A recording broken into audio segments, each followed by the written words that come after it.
নমস্কার বন্ধুরা, আমার চ্যানেলে স্বাগত। আশা করি আপনারা সবাই ভালো আছেন। চাল ডাল ভেজানোর ঝামেলা ছাড়াই কিভাবে ইনস্ট্যান্ট ইডলি বানানো যায় সেটি আমি আপনাদের সাথে শেয়ার করছি। চলুন রেসিপিটি শুরু করা যাক। নিয়ে নিচ্ছি 2 কাপ পরিমাণ সুজি। যেই কাপটা মেপে সুজিটা নিচ্ছি ঠিক সেই কাপটা মেপেই কিন্তু আমি এর সাথে দেব টক দই। আর যতটা সুজি নিতে হবে তার অর্ধেক পরিমাণে কিন্তু দইটা নিতে হবে। 2 কাপ সুজির সাথে আমি 1 কাপ টক দই দিলাম। এবার আমি এর মধ্যে দিয়ে দিচ্ছি গ্রেট করা গাজর।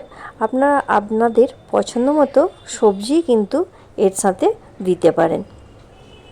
আর সবজিটা এই সময় না দিয়ে পরেও কিন্তু দিতে পারেন, কোনো অসুবিধে নেই। তো আমি এই সময়ে মিশিয়ে দিলাম। এর সাথে আপনারা ক্যাপসিকাম দিতে পারেন, ধনেপাতা দিতে পারেন। এবার অল্প অল্প জল দিয়ে একটা ব্যাটার আমি প্রথমে রেডি করে নেব।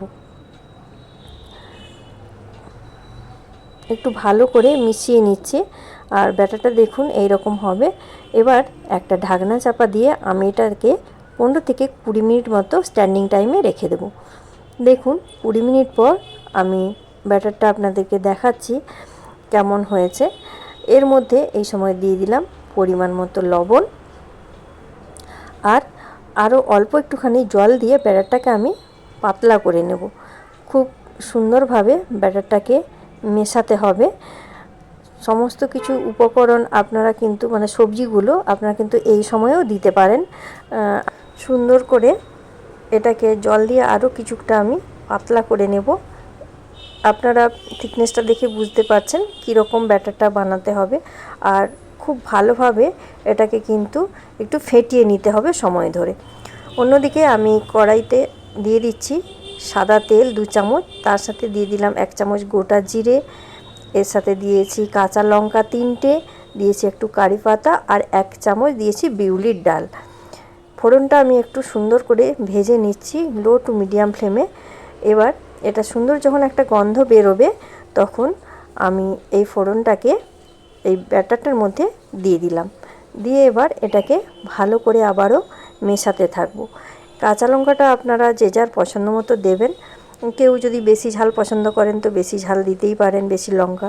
সুন্দর করে কিন্তু এটাকে মিশিয়ে নিতে হবে। এবার আমি এর মধ্যে অ্যাড করে দিচ্ছি বেকিং পাউডার। আপনারা চাইলে এর সাথে কিন্তু ইনোও দিতে পারেন। আমি 1.5 চামচ মতো বেকিং পাউডার দিলাম। আর বেকিং পাউডারটা কিন্তু আগে থেকে দেওয়া যাবে না। যখন ইডলিগুলো আমরা বানাবো ঠিক তার আগের মুহূর্তেই বেকিং পাউডারটা মেশাতে হবে। বেকিং পাউডার বা ইনো যেটাই মেশান না কেন। এবার আমি ইডলি স্ট্যান্ডের মধ্যে একটু সাদা তেল ব্রাশ করে নিচ্ছি, হাত দিয়ে লাগিয়ে নিচ্ছি। আপনাদের কাছে যদি এরকম ইডলি স্ট্যান্ড না থাকে আপনারা কিন্তু ছোট ছোট বাটির মধ্যেও বানাতে পারেন। প্রথমে তেলটা ভালো করে লাগিয়ে নিতে হবে। এবার ওই ব্যাটারটা থেকে অল্প অল্প ব্যাটার আমি এই ইডলি স্ট্যান্ডটার মধ্যে দিয়ে দিচ্ছি। একদম কিন্তু পুরোটা ভর্তি করে দেওয়া যাবে না, একটু কম কম করে দিতে হবে। কেননা ইডলিগুলো যখন রেডি হয়ে যাবে এটা কিন্তু অনেকখানি ফুলে বড় হয়ে যাবে।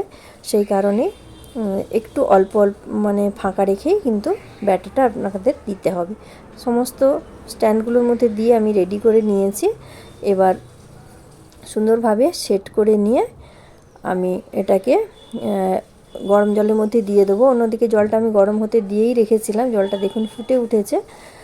এবার আমি এর মধ্যে ইডলি স্ট্যান্ডটা দিয়ে দিলাম। আমি এটা ইডলি মেকারে বানাচ্ছি। এখন কিন্তু মার্কেটে শুধুমাত্র এই স্ট্যান্ডটা পাওয়া যায়। আপনারা পুরো জিনিসটা না কিনেও শুধু স্ট্যান্ডটা কিনে প্রেসার কুকারের মধ্যেও কিন্তু রেখে করতে পারেন। 20 থেকে 25 মিনিট কুক হওয়ার পর গ্যাসটা অফ করে দিয়েছিলাম। আবারও 10 মিনিট ওয়েট করার পর আমি একটু চেক করে নিচ্ছি।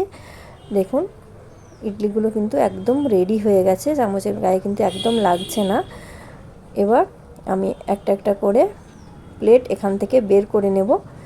কত সহজেই আর কত কম সময়ের মধ্যেই কিন্তু ইডলিগুলো আমার রেডি হয়ে গেল। দেখুন টোটাল প্রসেসিংটা করতে আমার মোটামুটি একদম ব্যাটার রেডি করা থেকে বানানো পর্যন্ত ইডলিটা রেডি হতে আমার সময় লেগেছে প্রায় 45 মিনিট মতো। ঠান্ডা হয়ে যাওয়ার পর আমি একটা চামচের সাহায্যে দেখুন তুলে নিচ্ছি। কত ইজিলি কিন্তু বেরিয়ে আসছে ইডলিগুলো। আর খুব তাড়াতাড়ি বানানো যায়।